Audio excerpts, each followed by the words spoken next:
Welcome to news alerts. Andhra Pradesh ముఖ్యమంత్రి నారా చంద్రబాబు నాయుడు కీలక నిర్ణయం తీసుకున్నారు. ఈ నెల 8వ తేదీ నుంచి ఉచిత ఇసుక విధానం అమల్లోకి తేవాలని దాదాపు నిర్ణయించారు. 5 ఏళ్ల క్రితం నాటి టీడీపీ ప్రభుత్వ హయాంలో అమలు చేసిన ఉచిత ఇసుక పంపిణీ పథకాన్ని ఇప్పుడు తిరిగి ప్రారంభించాలని నిర్ణయించారు.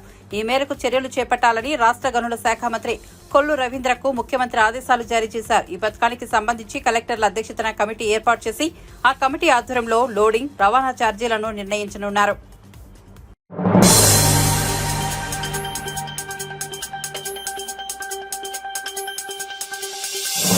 ఏపీలో మళ్లీ ఉచిత ఇసుక విధానం ప్రవేశపెట్టడం శుభ పరిణామమని గనుల శాఖ మంత్రి కొల్లు రవీంద్ర అన్నారు. గత 5 ఏళ్లు ఇసుకను అడ్డు పెట్టుకుని వైఎస్ఆర్సీపీ నేతలు దోచుకున్నారని మండిపడ్డారు. బుధవారం అమరావతిలో ఆయన మీడియాతో మాట్లాడారు. వైఎస్ఆర్సీపీ అధికారంలో వచ్చినప్పుడు 9 నెలల పాటు ఎవరికి ఇసుక దక్కలేదన్నారు. గౌరవ ముఖ్యమంత్రి వర్యులు నారా చంద్రబాబు నాయుడు గారు ఈరోజు ఫ్రీ శాండ్ ప్రతి ఒక్కరికి అందుబాటులో ఇవ్వాలని నిర్ణయం తీసుకోవడం జరిగింది. దానికి తగిన విధంగా గైడ్లైన్స్ తయారు చేసుకోవడం, టోటల్ అవైలబిలిటీ రాబోయే 3 నెలల వరకు, ఎందుకంటే వర్షాలు సీజన్ వస్తుంది కాబట్టి ఈ 3 నెలలకి మనం ముందు టోటల్ గైడ్లైన్స్ కానీ టోటల్ దాన్ని ఎలా చేయాలనేది ఒక విధి విధానాలన్నీ కూడా తయారు చేసుకుని రమ్మని చెప్పడం జరిగింది. ఇది నిజంగా ఒక శుభ పరిణామం. ఆంధ్రప్రదేశ్ రాష్ట్రంలో ఇవాళ కన్స్ట్రక్షన్ యాక్టివిటీ గత 5 సంవత్సరాలు పూర్తిగా నిర్వీర్యం అయిపోయింది, భ్రష్టు పట్టిపోయింది. ఆదాయంగా మరి పేదవాళ్ళను దోచుకున్నటువంటి రంగం ఏదైనా ఉందంటే ఈ శాండ్ వల్లే ఇది పెద్ద ఎత్తున జరిగింది. అలాంటి పరిస్థితి మళ్ళీ రాకుండా ఉండాలి. ప్రతి ఒక్కరికి ఇన్ టైం అవైలబిలిటీ కూడా ఎక్కడ కూడా లేదు అనేది లేకుండా ప్రతి ఒక్కరికి అందించాలి. కన్స్ట్రక్షన్ యాక్టివిటీ నిరంతరాయంగా ఈ రాష్ట్రంలో జరగాలనేది మరి ముఖ్యమంత్రి గారి యొక్క ఆలోచన. దానికి తగిన విధంగా మరి కొన్ని గైడ్లైన్స్ కూడా మాకు ఇవ్వడం జరిగింది. ఎందుకంటే అక్కడ రీచ్లో మేము ఉచితంగా వారికి కావాల్సినంత తీసుకుని వెళ్ళొచ్చు. కన్స్ట్రక్షన్ సరిపడా ఎక్స్కవేషన్ కానీ ఇవన్నీ కూడా అక్కడ డిస్ట్రిక్ట్ కలెక్టర్స్ మానిటర్ చేస్తారు. దానికి సంబంధించి జిల్లా అధికారులు దానికి ఎలా చేయాలి ఏంటనేది కూడా వాళ్ళు అక్కడ చూసుకుంటారు. ఎందుకంటే 5 సంవత్సరాలు చూసాం. 9వ నెల వరకు గవర్నమెంట్ వచ్చింది జూన్లో వస్తే 9వ నెల వరకు అంటే దాదాపు 3-4 నెలలు, దాదాపు 5 నెలలు అసలు శాండ్ అవైలబిలిటీ లేకుండా చేశారు టోటల్. దానివల్ల చాలామంది భవన నిర్మాణ కార్మికులు కానీ కన్స్ట్రక్షన్ యాక్టివిటీస్ కానీ టోటల్ ఆగిపోయినాయి. లక్షల మంది, కోట్ల మంది నష్టపోయారు, రోడ్డు పడిపోయారు. చివరికి ఏ పరిస్థితికి వచ్చారంటే యాచించే పరిస్థితికి తీసుకొచ్చింది ఈ ప్రభుత్వం గత 5 సంవత్సరాల్లో. మరి ఆ రోజున మేమందరం కూడా పెద్ద ఎత్తున ఉద్యమం చేశాం. 3 monthsకి సంబంధించి దాదాపు 1 కోటి టన్స్ కావాల్సి వస్తుంది, 1 crore అబౌవ్ టన్స్ కావాల్సి వస్తుంది. దానికి తగిన విధంగా మనం అవైలబిలిటీలో పెట్టాలనేది మేము లక్ష్యంగా పెట్టుకున్నాం. ఈ లోపు మళ్ళీ మనకి రీచెస్ అన్ని కూడా వరుస కొన్ని పర్మిషన్స్ కూడా అయిపోయినాయి. లాస్ట్ గవర్నమెంట్లో ఇష్టారాజ్యంగా అనమాట, పర్మిషన్స్తో సంబంధం లేదు. మరి కేంద్రం నుంచి కూడా మనకి అనేక సార్లు, ఎన్జిటి నుంచి కూడా మనకి నేషనల్ గ్రీన్ ట్రిబ్యునల్ నుంచి కూడా చాలామంది దీని మీద కంప్లైంట్లు వెళ్ళడం జరిగింది. చాలా రీచెస్ ఆగిపోయినాయి. మరి ఈసీలు ఇవన్నీ కూడా లేనటువంటి ఎన్విరాన్మెంటల్ క్లియరెన్స్ లేవు. ఇవన్నీ కూడా చాలా ఉన్నాయి, ఇష్యూస్ ఉన్నాయి. అవన్నీ కూడా కొద్దిగా స్టడీ చేయడం కోసం ఈ 10 రోజులు 15 రోజులు ఆలస్యమైంది. దీనికే మేము బాధపడతా ఉన్నాం. ఇంక ఇక్కడి నుంచి ఎట్టి పరిస్థితుల్లో కూడా శాండ్ లోటు అనేది లేకుండా చేయాలనేది మేము లక్ష్యంగా పెట్టుకున్నాం. రాష్ట్రం నలుమూలలా కూడా ఈ యాక్టివిటీ జరగాలి. దానికి తగిన విధంగా శాండ్ని పూర్తి స్థాయిలో అవైలబిలిటీలో పెట్టాలి. అట్లాగే దీన్ని నిరంతరం మానిటరింగ్, రేట్ల విషయంలో ఎక్కడన్నా ఈ ట్రాన్స్పోర్టేషన్ సంబంధించి ఎక్కువ చేసుకుని వీళ్ళు ఎవరైనా బ్లాక్ మార్కెట్ చేయాలని చూస్తే మటుకు తీవ్రమైనటువంటి చర్యలు ఉంటాయి. అట్లాగే అఫీషియల్గా కొన్ని స్టాక్ పాయింట్స్ పెట్టారు, ఇంకా అన్అఫీషియల్గా ఉన్నాయి. అవి కూడా మేము మొత్తం టోటల్ హ్యాండ్ ఓవర్ చేసుకోమని చెప్పి మరి ఆదేశించడం కూడా జరుగుతుంది. దీని మీద 2-3 రోజుల్లో ఒక క్లారిటీ తీసి డేట్ కూడా ప్రకటించడం. ఎందుకంటే ఎంత తొందరగా వీలైతే అంత తొందరగా ఇవ్వాలని చెప్పి మేము ఆలోచన చేస్తూ ఉన్నాం. అన్నీ కూడా ఎక్కడ ఇబ్బందులు రాకుండా అన్నీ కూడా సరిచూసుకుని పూర్తి స్థాయిలో ఉచిత శాండ్ ప్రతి ఒక్కరికి ప్రతిరోజు అందుబాటులో ఉండే విధంగా చేయాలనేది గౌరవ ముఖ్యమంత్రి నారా చంద్రబాబు నాయుడు గారి యొక్క ఆలోచన. దాన్ని పూర్తి స్థాయిలో అమలు చేయడానికి అన్ని చర్యలు కూడా తీసుకుంటా ఉన్నాం.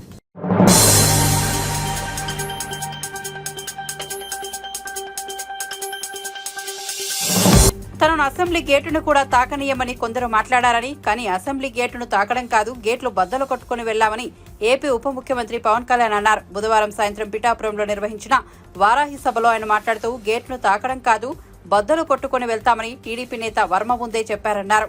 అదే నిజమైందన్నారు. నోరు మంచిదైతే ఊరు మంచిదవుతుందన్నారు. తాను పిఠాపురం వాస్తవుడని ఉప ముఖ్యమంత్రి అన్నారు. ఈ ప్రాంతంలో 3 ఎకరాలు కొనుగోలు చేసి రిజిస్ట్రేషన్ చేయించుకున్నారని చెప్పారు. విజయవాడ అమ్మాయి అదృశ్యం కేసును 9 రోజుల్లో ఛేదించామన్నారు. 9 నెలల్లో దొరకని బిడ్డను 9 రోజుల్లో గుర్తించామన్నారు. నాయకులు బయటకు వచ్చారు. కేంద్రం మనకు అండగా ఉండి మనం ఎంత బాగా పనిచేయాలని చెప్పి భారతీయ జనతా నాయకులు అందరం కలిపి ఈ రోజు వచ్చి 164 స్థానాల్ని బలంగా గెలుచుకొని ఒకటే అన్నారు కదా మనల్ని, నువ్వు అసెంబ్లీలోకి ఎలా అడుగు పెడతావో మేము చూస్తాం.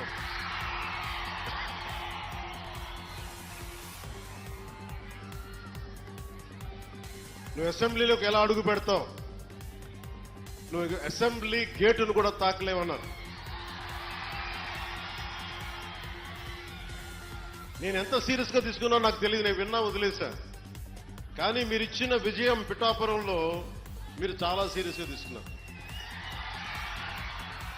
మా వర్మ గారు చెప్పారు, గేటు నెట్టుకొని రావడం కాదు, బద్దలు కొట్టుకొని వస్తాడు పవన్ కళ్యాణ్. మా వర్మ గారు చెప్పిన ఆ వ్యాఖ్యలే, ఆ ప్రొఫెసీయే నిజమైంది ఈరోజు. మరి నాకు ఇంత ఘన విజయం ఇచ్చిన మీకు నేను ఎంత రుణగ్రస్తుని. కన్నీరు తొడవలేని అధికారం ఎందుకు, నేను ఎప్పుడు చెప్తా ఉంటా. నేను మీకు కష్టమైన క్లిష్టమైన పంచాయతీరాజ్ శాఖనే తీసుకున్నాను. చాలా మంది అడిగారు హోంశాఖ తీసుకోండి, లేదంటే ఫైనాన్స్ తీసుకోండి, లేదంటే రెవెన్యూ, ఇట్లాంటివన్నీ మాట్లాడుతున్నా. నాకేమొద్దు. ఈ రోడ్డు గ్రామ స్వరాజ్యం కోసం బాపూజీ కలలు కన్నారు. ఆ కలలు నెరవేర్చడం కోసం నేను పంచాయతీరాజ్ శాఖ తీసుకున్నాను. నేను ఒకటే చెప్పాను అధికార యంత్రాంగానికి అందరికీ మొట్టమొదటి మీటింగ్లో, నాకు లంచాలు అవసరం లేదు, మిమ్మల్ని ఎవరిని డబ్బులు అడగను. నేను ఈ కాంట్రాక్ట్ ఎవరికి ఇస్తున్నారని అడగను. కానీ నేను అడిగేదల్లా ఇచ్చిన కాంట్రాక్టర్ సవ్యంగా పనిచేస్తాడా లేదా, అదొకటి అడుగుతున్నాను. అలాగే ముందస్తుగా చెప్పిన మీటింగ్లో, రివ్యూ మీటింగ్లో ఒకటే అడిగా, నేను ఇప్పుడు దాకా నా జీవితంలో నేను సంపాదించిన డబ్బు అకౌంట్లో కూడా ఎప్పుడు చూడడం. ఖర్చు అయితే ఖర్చు అయింది, ట్యాక్స్ వచ్చే డబ్బులు వచ్చినాయి, ట్యాక్స్ కట్టే ఇంతే పెట్టుకున్నా. కానీ ప్రజల డబ్బు వచ్చేటప్పటికి, మీ డబ్బు అనేటప్పటికి ఎంత ఒళ్ళు ఉంచి పనిచేశానంటే, ఎంత ఒళ్ళు ఉంచి పనిచేస్తున్నాను. ప్రతి రూపాయికి లెక్క అడుగుతున్నా, ప్రతి రూపాయికి.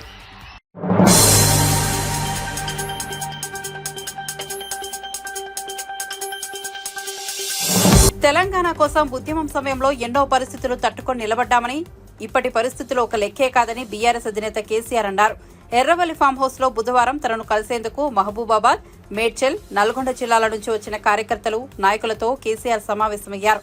ఈ సందర్భంగా మాట్లాడుతూ, తెలంగాణ అస్తిత్వమే ప్రమాదంలో పడిన దిక్కుముక్కు లేని చివరి దశ, ఉద్యమకాలం నుంచి తెలంగాణ రాష్ట్ర సాధన, అటు నుంచి 10 ఏళ్ల ప్రగతి పాలన దాకా తాను కష్టాలను ఎదుర్కొన్నానన్నారు. వాటితో పోలిస్తే ప్రస్తుత పరిస్థితి పెద్దదేమీ కాదన్నారు. ఒకసారి ప్రజా జీవితంలో పబ్లిక్ లైఫ్లో ఉంటామని నిర్ణయించుకున్న తర్వాత ప్రజలు ఏ పాత్ర ఇస్తే ఆ పాత్రలో పనిచేస్తూనే ఉండాలి. అది రాజకీయ నాయకుని యొక్క, రాజకీయ కార్యకర్త యొక్క లక్షణం అయి ఉండాలి. అదే నిజమైన రాజకీయం. లేకపోతే రాజకీయాలకు, ప్రజా జీవితానికి అసలు అర్థం లేదు, లక్ష్యం కూడా లేదు. అది గుడ్డెద్దు చేనులో పడి మేసినట్టుగా ఉంటుంది. ఇది ఒక నిరంతర ప్రక్రియ. ఈ ప్రక్రియను ఒకసారి మనం ఈ జీవితాన్ని ఎంచుకున్న తర్వాత, నేను రాజకీయాలలో ఉండాలి, నేను ప్రజా జీవితంలో ఉండాలి అని ఒకసారి అనుకున్న తర్వాత నిరంతరం పనిచేస్తూనే ఉండాలి. మేము అధికారంలో ఉంటేనే లెక్క, మాకు పవర్ ఉంటేనే లెక్క. అందుకోసం మీ అందరికీ నేను మనవి చేసేది ఏంటంటే, మన టీఆర్ఎస్ పార్టీది ఒక ఉజ్వలమైన ప్రస్థానం. మనది విజయగాథ, అపజయగాథ కాదు. ఎవడున్నారండి 2000 సంవత్సరంలో తెలంగాణకు? మర్చిపోయినాం కదా మనం అందరం కూడా. ఎక్కడ తెలంగాణ, ఏం తెలంగాణ? నన్నే అన్నారు చాలామంది, తెలంగాణ పోదాం రాదంటే క్యా దుకాణంలాగా షాప్ అని మాట్లాడింది. అంత దారుణంగా మర్చిపోయింది. కంప్లీట్ బానిసలం అయిపోయినాం కదా ఆ రోజు. మన భాషను మాట్లాడడానికే భయపడ్డ రోజులు అది. మన సొంత మాతృభాషను బషీర్బాగ్లో కాల్చివేయటం, ఇవన్నీ జరిగిపోయిన తర్వాత ఒక దశలో ఇంకా లాభం లేదని ఒక పిడికెడు మందితోని ఆనాడు చంద్రబాబు నాయుడు ప్రభుత్వం ఉండే రాష్ట్రంలో అతని చేతిలో 29 మంది ఎంపీలు, 185 ఎమ్మెల్యేలతో గెలిచినట్టు 20 ఏళ్ళు రాజ్యంలో ఉంటా అంటాడు. పేపర్లు మీడియా అంతా ఆయన చేతుల, సినిమా పరిశ్రమ వాళ్ళ చేతుల, మొత్తం పరిశ్రమలు వాళ్ళ చేతుల. వాళ్ళు గీసిందే గీత, వాళ్ళు రాసిందే రాత. ఆనాడు నేను తెలంగాణ రాజకీయం మొదలుపెట్టిన. ఎంత ధైర్యం కావాలా? చిన్న విషయమేనా? ఆ రోజు మొదలుపెట్టి కొట్లాడితే అద్భుతమైన విజయాన్ని సాధించి మనం తెలంగాణ సాధించుకున్నాం. తదనంతరం 10 years కూడా ఉజ్వలమైన పరిపాలన చేసినాం మనం. ఏ ఒక్కరిని వదిలిపెట్టలేదు. సరే, ఓట్లు వచ్చుడు రాకపోవడం పక్కన పెట్టండి. ఓట్లు మనకు మొత్తమే రాలేదని కాదు, మనం 39 ఎమ్మెల్యేలు గెలిచినాం. తర్వాత 1.8% మనకు ఓటమి వచ్చింది.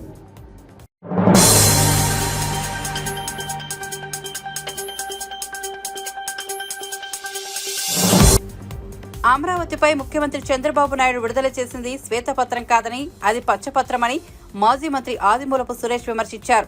తాడేపల్లిలోని వైసీపీ కేంద్ర కార్యాలయంలో బుధవారం ఆయన మీడియాతో మాట్లాడారు. ఎలాంటి ఆధారాలు లేకుండా రాజకీయ కోణంలో అమరావతిపై శ్వేతపత్రం విడుదల చేశారని అన్నారు. తమ ప్రభుత్వ హయాంలో అమరావతిలో ఎన్నో నిర్మాణాలు చేపట్టామని తెలిపారు. రోడ్లు, భవన నిర్మాణాలను ముందుకు తీసుకెళ్లామని అన్నారు.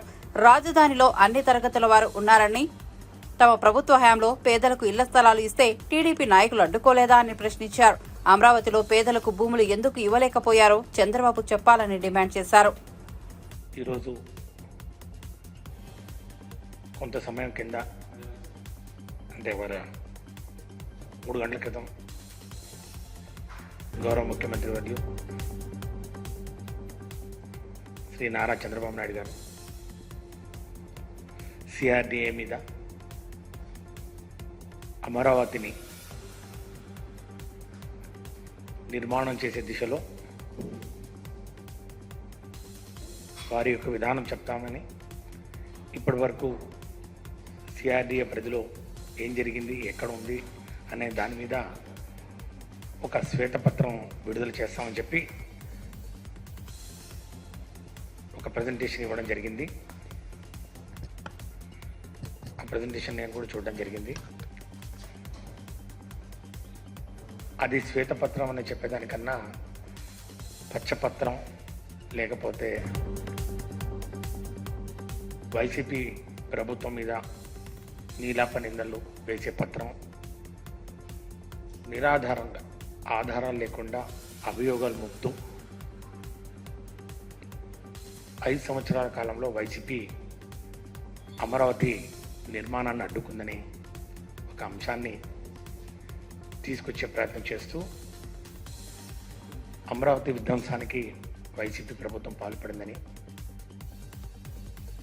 5 సంవత్సరాల కాలంలో అమరావతి నిర్మాణం పనులు ఏమీ జరగలేదని, ఏం చేసినా కూడా అది వారి హయాంలో 2014-19 తెలుగుదేశం పార్టీ ప్రభుత్వం ఉన్న కాలంలో జరిగిందనే ఒక వాదనను వినిపించే ప్రయత్నం చేశారు. కానీ సఫలం కాలేకపోయారు. ఎందుకంటే ఆధారాలు ఏమీ లేకుండా రాజకీయ కోణంలో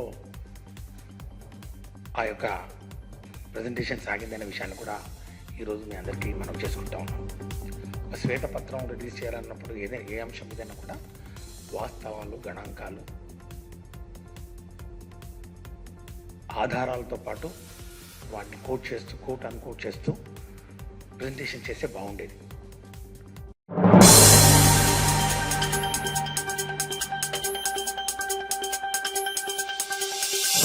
ప్రభుత్వం ఇచ్చిన హామీ మేరకు గడువులోగానే రైతు రుణమాఫీ చేసి తీరుతామని ఉప ముఖ్యమంత్రి బట్టి విక్రమార్క పునరుద్ఘాటించారు.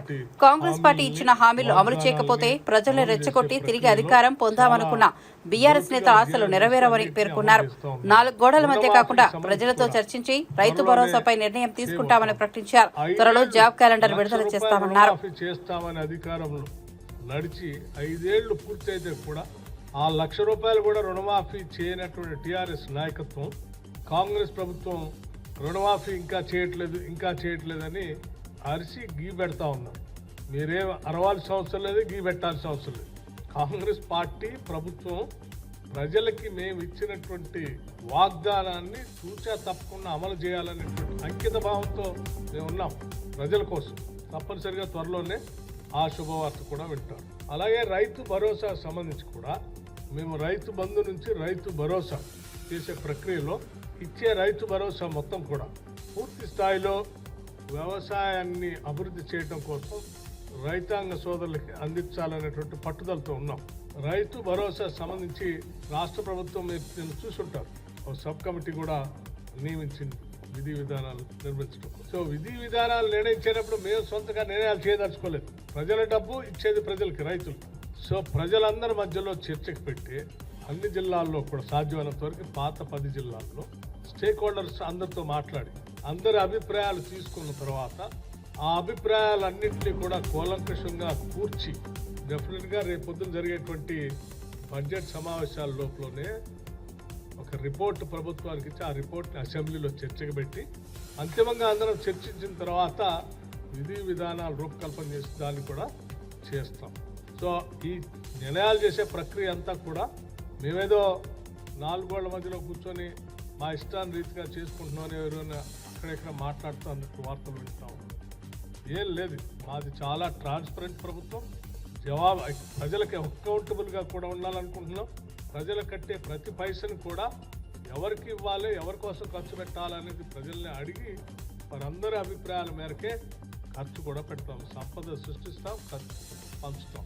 ఆ పంచే ప్రక్రియ కూడా ప్రజల ఆలోచన మేరకే చేస్తాం. త్వరలోనే ఈ సభలో సమావేశాలు కూడా ఉంటాయి. రైతాంగ సోదరులందరితో మాట్లాడతాం, ట్యాక్స్ పేయర్స్తో మాట్లాడతాం, even EGS workers, indirect tax pay చేసే వాళ్ళతో మాట్లాడతాం, అందరి మీడియా మేధావులతో మాట్లాడతాం, అందరితో మాట్లాడతాం. ఈ క్యాబినెట్ సబ్ కమిటీ ఒక నిర్ణయం తీసుకొని అంతిమంగా సబ్మిట్ రిపోర్ట్, దాన్ని ఆ రిపోర్ట్ని సభలో పెట్టి చర్చించి we will announce that also. ఏ ఒక్కదాన్ని కూడా మేము వదిలిపెట్టమని చెప్పడం కోసం నేను చెప్తా ఉన్నాం. బహుశా ఆశపడతా ఉండొచ్చు, ఏదో ఒకటి చేయకుండా వదిలేస్తే బాగు, దాన్ని పట్టుకొని మేము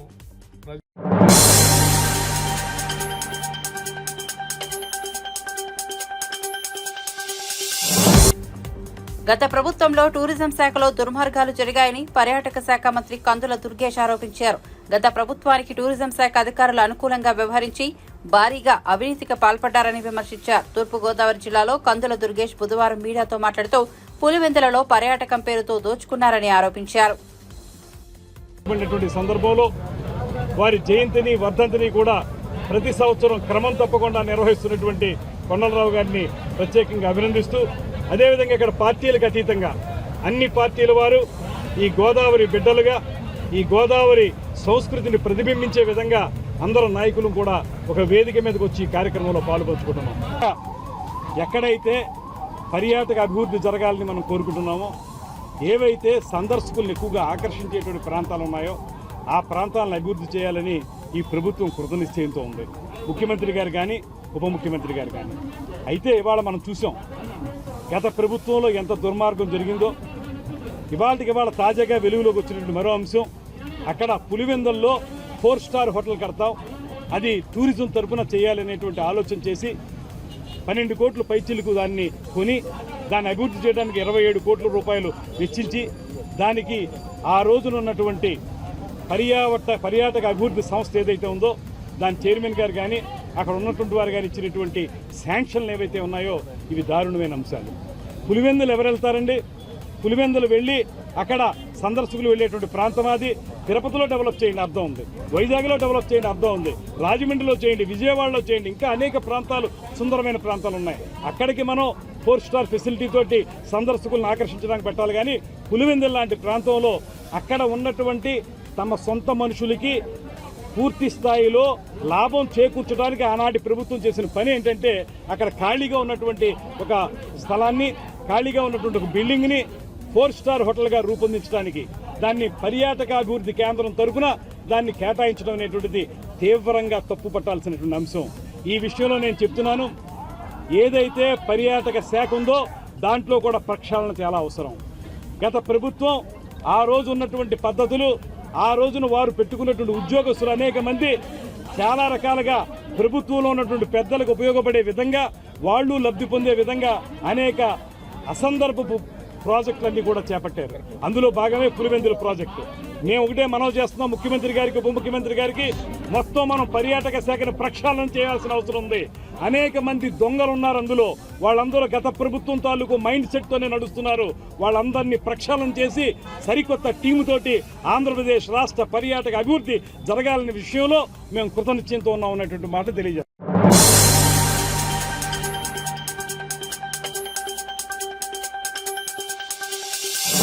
నరేంద్ర మోదీ మూడోసారి ప్రధాని అయ్యారంటే చంద్రబాబు, నితీష్ కుమార్ పుణ్యమేనని టీపీసీసీ వర్కింగ్ ప్రెసిడెంట్ జగ్గారెడ్డి అన్నారు.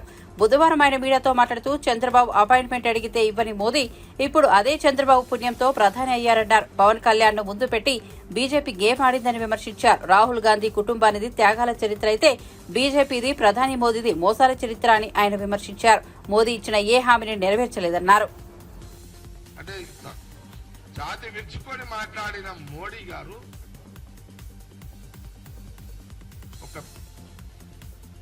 ఆ గాంభీర్యాన్ని ఎక్కడ పోయింది? ప్రధానమంత్రి ప్రమాణ స్వీకారం చేసే టైంలో ఆ గాంభీర్యం లేదు, ఆ ఉత్సాహం లేదు, ఆ సంతోషం లేదు, ఆ ఆనందం లేదు మోడీ గారికి. నవ్వకపోతే బాగుండదు కాబట్టి నవ్వుతూ అటు చంద్రబాబు నాయుడు గారు, నితీష్ కుమార్ గారిని యొక్క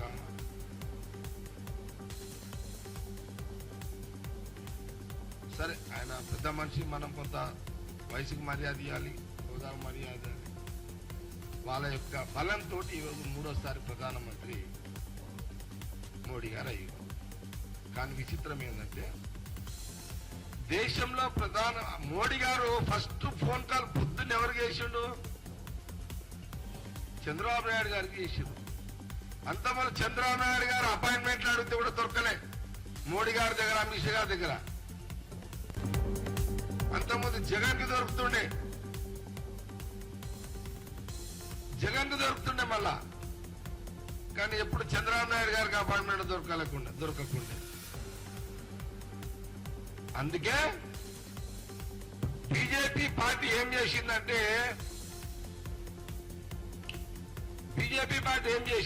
తెలివిగా ఏ టైం ఎట్లా వస్తుందో అని ప్రధానమంత్రి మోడీ గారు, అమిత్ షా గారు గమనించి ఆంధ్రప్రదేశ్ లో ఇక వైఎస్ఆర్ వచ్చేటట్టు లేదు కాబట్టి బిఫోర్ ఒకవేళ వైఎస్ఆర్ వచ్చినా బీజేపీకి అయినా సేఫ్ గేమ్లు ఏం ఆడారంటే లాస్ట్ కొన్ని నెలల ముందు, 2-3 నెలల ముందు పవన్ కళ్యాణ్ తోటి టీడీపీ అనుసంధానాన్ని రహస్యంగా ఏర్పాటు చేసుకుని సమయం సందర్భం చూసి అక్కడ ఒక గేమ్ బీజేపీ ఆడింది. పవన్ కళ్యాణ్ ద్వారా చంద్రబాబు నాయుడు టీడీపీని అనుసంధానంలో రాజకీయంగా పెట్టుకొని ఆ సేఫ్ గేమ్ అంటే వాళ్ళకి తెలుసు ముందే కాంగ్రెస్ రాబోతుంది దేశంలో అని వాళ్ళు గ్రహించరు. అందుకే ఆంధ్రప్రదేశ్ ని సేఫ్ గేమ్ కింద పవన్ కళ్యాణ్ ద్వారా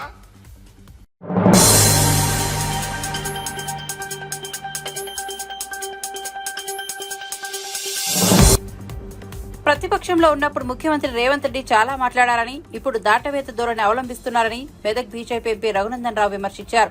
బుధవారం ఆయన హైదరాబాద్ లో మీడియాతో మాట్లాడుతూ 2 లక్షల రుణమాఫీ చేస్తామని అసెంబ్లీ ఎన్నికల సమయంలో చెప్పారని గుర్తు చేశారు. డిసెంబర్ 9వ తేదీనే రుణమాఫీ చేస్తామని ఆ రోజు చెప్పారని, కానీ అది అయిపోయిందన్నారు. ఆ తర్వాత ఆగస్టు 15 అన్నారని, ఇప్పుడేమో కమిటీ వేసి ఎవరికి ఇవ్వాలో ఎవరికి ఇవ్వకూడదో పరిశీలిస్తామని చెబుతున్నారని మండిపడ్డారు. భూమి ఉన్న ప్రతి రైతుకు రుణమాఫీ చేయాలన్నారు. అధికారం కోసం మోసపూరిత హామీలు ఇచ్చారని ధ్వజమెత్తారు. అవస్థలు పడుతుంటే సార్కి ఇప్పుడు గుర్తొచ్చింది, ఒక కమిషన్ వేయాలని, ఒక కమిటీ వేయాలని, ఉప ముఖ్యమంత్రి నాయకత్వంలో దాని మీద విచారణ చేయాలని ఇప్పుడు ఆలోచించడం అనేది దురదృష్టకరమైనటువంటి విషయం. నేను చెప్తలేను, ఇది రేవంత్ రెడ్డి గారు చెప్పినటువంటి మాటలనే మళ్ళీ మీ ద్వారా రైతన్నల పక్షాన ప్రభుత్వాన్ని నిలదీయాలనే ఉద్దేశంతో ఈరోజు మీ ముందుకు రావడం జరిగింది. అభయహస్తం మేనిఫెస్టో, అలా రాహుల్ గాంధీ మొన్న ఏదో శంకరుని బొమ్మ చూపెట్టి పార్లమెంట్లో అభయముద్ర అభయముద్ర అభయహస్తం అని ముచ్చట చెప్పాడు. రాహుల్ గాంధీ గారు చెప్పిన అభయహస్తం మేనిఫెస్టో, రేవంత్ రెడ్డి గారు ఇక్కడ విడుదల చేసినటువంటి వరంగల్ రైతు డిక్లరేషన్, ఏం రాసిరంటే అన్న దీంట్లో మొదటిది, కాంగ్రెస్ ప్రభుత్వం ఏర్పడిన వెంటనే రూపాయలు 2 లక్షల రైతు రుణమాఫీ, ఇది మొదటిది. రెండోది ఏం రాసిరన్న, ఇందిరమ్మ రైతు భరోసా, భూమి ఉన్న రైతులతో పాటు కౌలు రైతులకు కూడా ఏడాదికి ఎకరాకు రూపాయలు 15,000, భూమి లేని ఉపాధి హామీ రైతు కూలీలకు ఏడాదికి 12,000, అన్ని పంటలకు మెరుగైనటువంటి పంట రేటు. ఇది నేను రాసింది కాదన్ను. మూతపడిన చక్కెర కర్మాగారాలు తెరిపించి పసుపు బోర్డు ఏర్పాటు చేస్తాం. పంట బీమాతో మన్రేగాని అనుసంధానం చేసి వ్యవసాయానికి రైతులకి ఉపయోగకరమైనటువంటి పనులు చేస్తాం. దిస్ ఈజ్ కాల్డ్ వరంగల్ రైతు డిక్లరేషన్ చాప్టర్ 3 అభయహస్తం మేనిఫెస్టో. గౌరవనీయులు పిసిసి అధ్యక్షుని హోదాలో రేవంత్ రెడ్డి గారు పుస్తకం రూపం లోపల ప్రకటించినటువంటి కాంగ్రెస్ మేనిఫెస్టోలో రైతులకు సంబంధించి వారు ఇచ్చినటువంటి హామీ ఏమన్నారు? ఇంకా డిసెంబర్ 9వ తారీఖు సోనియా గాంధీ గారి బర్త్డే, తెలంగాణ ఇచ్చిన తల్లి సోనియమ్మ పుట్టినరోజు డిసెంబర్ 9. కాబట్టి డిసెంబర్ 9 లోపు 2 లక్షల రూపాయల రైతు రుణమాఫీ చేస్తామన్నాడు. తెలంగాణ మీద గౌరవం లేదు, సోనియమ్మ మీద గౌరవం లేదు. ఆఖరికి వాళ్ళు పెట్టుకున్న రైతు భరోసా పేరేంది? ఇందిరమ్మ రైతు భరోసా. ఇందిరమ్మ పేరు మీద గౌరవం లేదు, సోనియమ్మ పేరు మీద గౌరవం లేదు, వరంగల్ రైతు డిక్లరేషన్ పేరు మీద గౌరవం లేదు. కాంగ్రెస్ పార్టీకి తాను ఇచ్చినటువంటి ఎన్నికల మేనిఫెస్టో మీద అంతకంటే గౌరవం లేదని చెప్పడానికి ఈ ఒక్క పేజీ చాలని నేను అనుకుంటా ఉన్నా. అందుకని ముఖ్యమంత్రి గారు ఆయన భాషలో చెప్పాలంటే పాలమూరు జిల్లాలో తొలుత అని చెప్తారు. ముఖ్యమంత్రి గారి భాషలోనే చెప్తా నేను చెప్పింది కాదు. తొలుత ఆయన అన్నమాట తొలుత. తొలుత అంటే ఫస్ట్ అని అర్థం. అట్లా పాలమూరుల భాషలో జర అదొక పదంగా టిపికల్గా వాడతారు దాన్ని. దాంట్లో చెప్పిండు ఆయన. ప్రముఖ తెలుగు దినపత్రికలో వాళ్ళ నాయకుడు ప్రస్తుత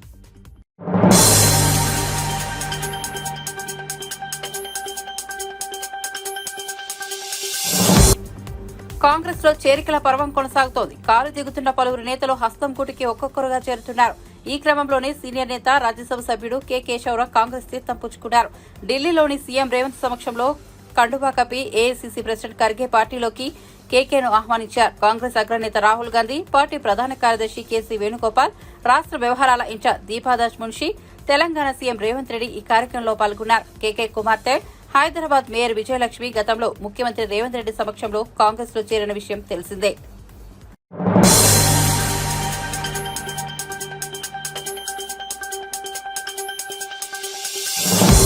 తిరుమల శ్రీవారిని భారత మహిళా క్రికెటర్లు దర్శించుకున్నారు. బుధవారం వీఐపీ ప్రారంభ విరామ దర్శన సమయంలో హర్మన్ ప్రీత్ కౌర్, షఫాలి వర్మ, రేణుకా ఠాకూర్, దీప్తి శర్మ తదితరులు స్వామివారి సేవలో పాల్గొన్నారు. వారికి ఆలయ అధికారులు స్వాగతం పలికి దర్శన ఏర్పాట్లు చేశారు. మహిళా క్రికెటర్లను చూసిన భక్తులు వారితో ఫోటోలు దిగేందుకు ఎగబడ్డారు.